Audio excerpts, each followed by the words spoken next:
Hi there. In the box today, I've got something known as an 18650 battery tester. We're going to have a look at that in a minute. This is a device that I purchased using my own funds. I found it off of some random vendor on AliExpress. Before I get started, I just want to say that if you found this video to be helpful, please give it a thumbs up, or better yet, subscribe to my channel. If you have any questions or comments, they're always welcome. I appreciate the feedback. It helps me know where I can focus the efforts. Let's get into the box. Opens over here. And so top item here is a little plastic crowbar that's used to lever the batteries out of the sockets if they get jammed in there. Some foam. That's about it. So we've got the unit itself, and it's got slots for 4 batteries. There's some controls here along the bottom. We'll be looking at those in more detail. There's some information here about the powering up of the channels, and the video overlay, I'll show the translation of what these symbols mean. And I'm not going to disassemble the board, but one of the things to notice here is that the battery tester has some modes to drain the battery, and there are some power resistors here, and so really the energy is all sunk through some resistors. And so there are 4 channels here, and it's probably not visible on the video, but there are 4 resistors under here, and so this fan is really used to cool off those resistors. So it's not like some other load testers and devices like that that use a high current MOSFET in order to do the power discharge. This just uses a bunch of resistors.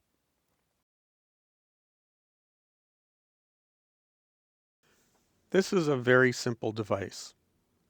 It's primarily meant to determine the capacity of 18650 battery cells like this one. It can also be used to assess cells that fall into the same charge, discharge voltage and current parameters, and this is done via the terminals here above each cell, but you have to wire in a socket or some other means of connecting the cell into these test points. There are 2 power sockets that accommodate a USB-C connector,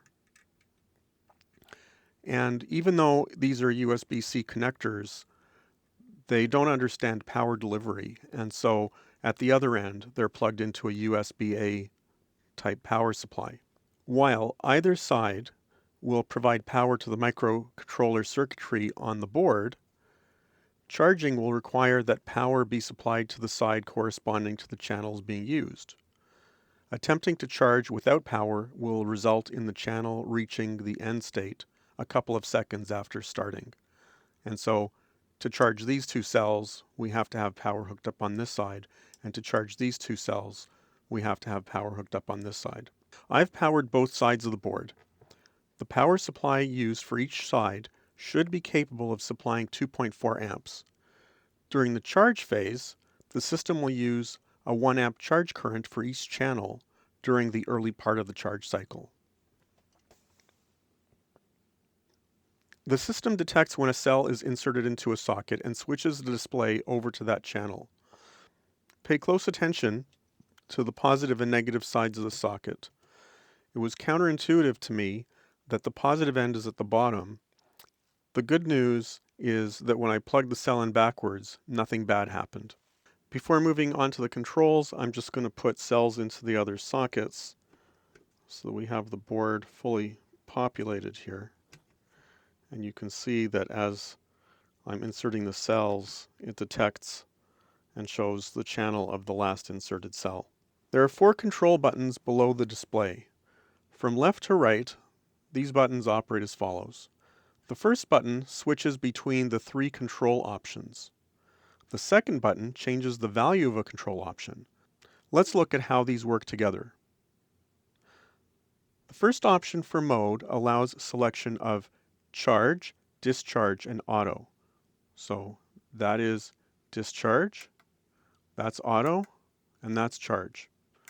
I'm going to leave it in discharge mode. Charge and discharge are clear. Auto means that the unit first goes through a discharge cycle and then a charge cycle. The second option is the discharge limit voltage, shown here as stop. This is the cutoff voltage that the system will use to determine that a cell is fully discharged. There are 11 values in 1/10 of a volt increments from 2.5 volts to 3.5 volts. Button 2 is used to change the values with each press changing by one step. After reaching 3.5 volts, it loops back to 2.5 volts. The final option is labeled as loop. This works in conjunction with auto mode and determines how many discharge-charge cycles to perform. And the options here range between 1 and 9. Moving on to the other buttons, the third button is the run-stop button, and it toggles the status of the selected channel between idle and running. The final button is the channel selector that is used to switch the display between channels. It progresses through all channels whether there is a battery inserted or not. LEDs below each cell indicate whether the channel is operating, we can see it's flashing here, or whether it's completed its operation, and in that case it turns solid. Now, let's look at the other parameters shown on the display from top to bottom, and I'm just going to zoom in for a little bit of a closer look.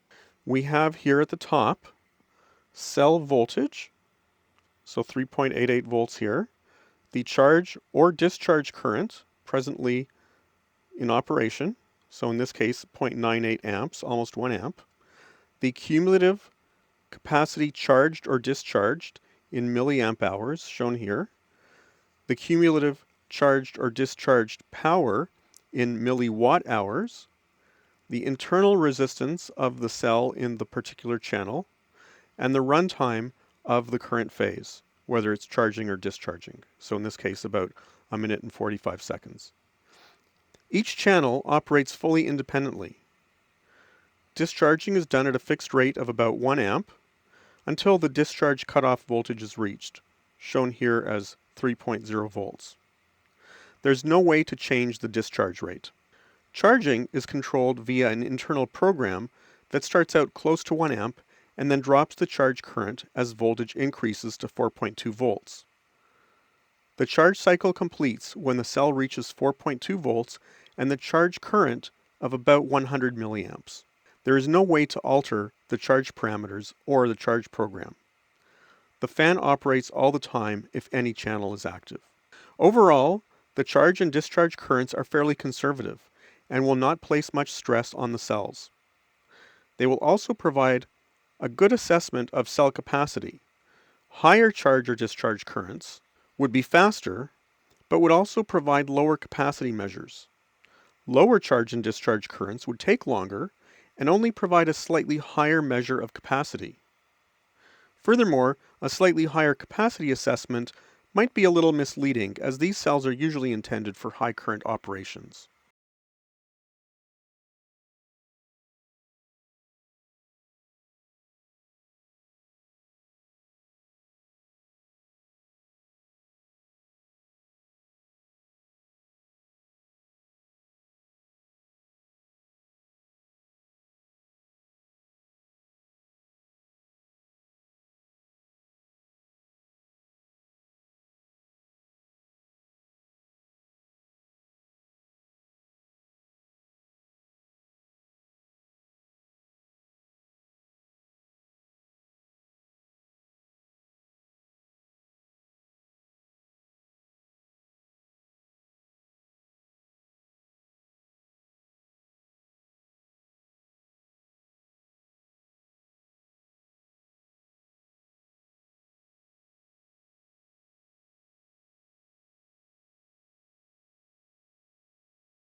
In summary, this is a fairly nice tool that tackles a simple task in a simple fashion. The task, if I wasn't clear before, is to go through a fairly significant number of 18650 cells that you've been reclaiming from laptop battery packs or power tool battery packs. Typically, when those battery packs fail, there's usually only one cell that has failed in the bunch, and the other cells are typically fine, and they have a lot of life left in them. In fact, the cells I'm using here are cells that I reclaimed from a laptop battery pack. It doesn't really have a lot of controls. It's a very kind of straightforward unit. It does one task, it does it fairly simply, and it does it reasonably well. And it's inexpensive. This unit cost me about $20 from AliExpress. There certainly are other units that are more sophisticated, that allow more variation on some of the parameters, like the charge current or the discharge current, as the case may be. But those units also come with a higher price tag in order to be able to do more sophisticated sorts of assessment on the cells. So in terms of a special purpose device with a very kind of fixed purpose and a fixed objective, a nice unit. If you found this video to be helpful, please give it a thumbs up and subscribe to my channel. Thanks for watching, and until next time.